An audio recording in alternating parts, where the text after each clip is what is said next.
आज सकाळी 10:30 वाजता कुर्ला स्टेशनला खूप धक्कादायक प्रकार घडला. 19 वर्षाचा मुलगा ट्रेनखाली आला. सीट खालून पूर्ण तो फसला होता. अक्षरशः हृदय पिळवटून टाकत होतं त्याची धडपड बघून. पोलीस इतके मदत करत होते.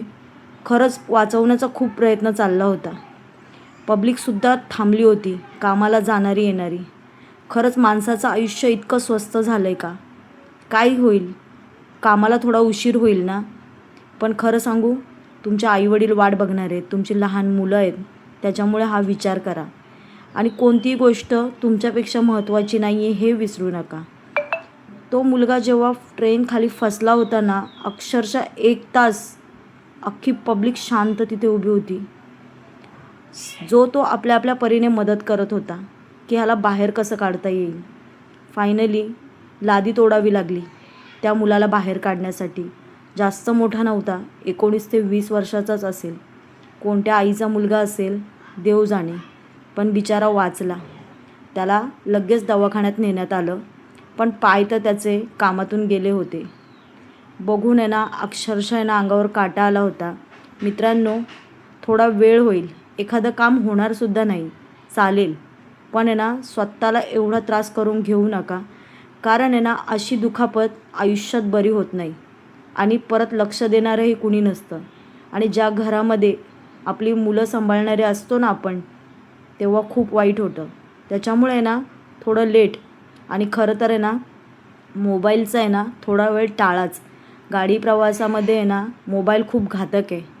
त्याही मुलाचं असंच काहीतरी झालं आहे, पण आता काही असो, तो बिचारा वाचला पाहिजे. पोलिसांच्या आणि पब्लिकच्या अतोनात प्रयत्नामुळे तो मुलगा वाचला. लादी तोडण्यात आली आणि त्याला बाहेर काढण्यात आलं आणि लगेच पोलिसांनी त्याला दवाखान्यातसुद्धा नेलं. तुमची घाई तुमच्या पूर्ण घराला कामी येईल.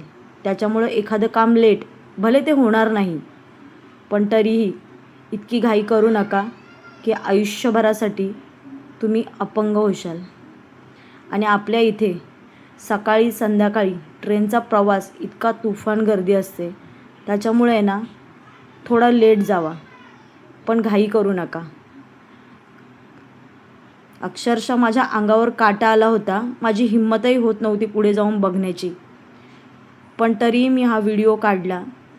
अक्षरशः पोलीससुद्धा झटले होते की त्या मुलाला कसं काढता येईल. पब्लिकनेही सुद्धा पोलिसांचा भरपूर मार खाल्ला, कारण आहे ना ते सुद्धा प्रयत्न करत होते त्या मुलाला वाचवण्यासाठी.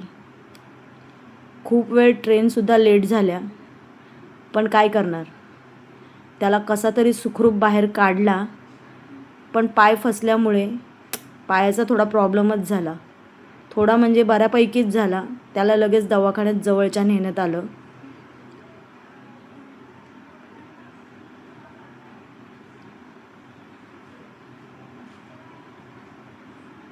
सगळी लादी तोडली आणि त्याला बाहेर काढण्यात आलं.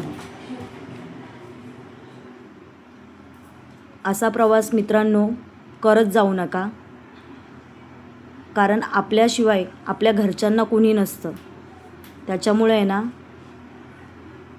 ट्रेनचा प्रवास कधीही शांततेत करा. आपल्या इथे रोज ना काही असं ऐकायला येतंच ट्रेनच्या प्रवासाचं. घरच्यांचा थोडा विचार करा आणि मोबाईल थोडा वेळ साईडला ठेवा, पण प्रवास सुखरूपच करा.